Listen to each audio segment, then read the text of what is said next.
तीसरा, दर्शाइए कि बिंदुओं 4,7,8, 2,3,4 से होकर जाने वाली रेखा बिंदुओं ऋण 1,1 और 1,2,5 से जाने वाली रेखा के समांतर है।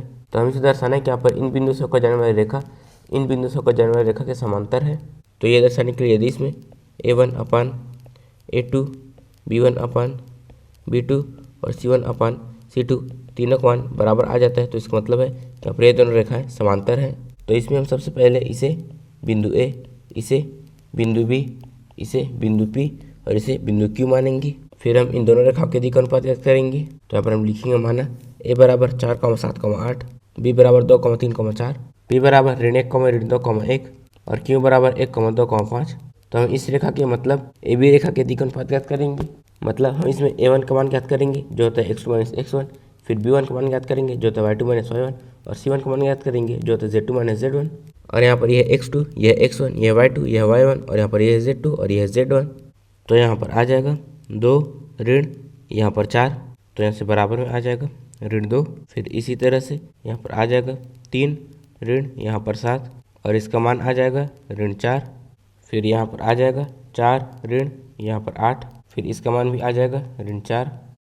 तो यहाँ पर हमने ए बी रेखा के दिक् अनुपात तो ज्ञात कर लिए हैं। तो अब हम पी क्यू रेखा के दिक् अनुपात ज्ञात करेंगे। तो यहाँ पर भी आ जाएगा A2 बराबर x2 - x1, B2 बराबर y2 - y1 और C2 बराबर z2 - z1। और यहाँ पर यह x2, यह x1, यह y2, यह y1 और यहाँ पर यह z2 और यह z1।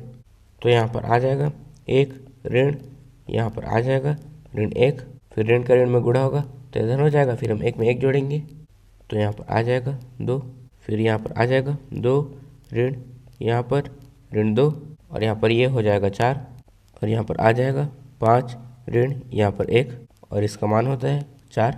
तो पहले हम इसमें A1/A2 देखते हैं। तो यहाँ पर यह है A1 और यह है A2, तो हम इसमें इसका भाग देंगे तो इसका मान आ जाएगा ऋण 1।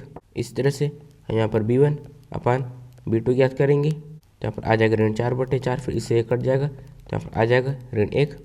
और यहाँ पर C1/C2 ये है ऋण 4/4, फिर इससे 1 कट जाएगा तो यहाँ पर इसका भी मान आ जाएगा ऋण 1।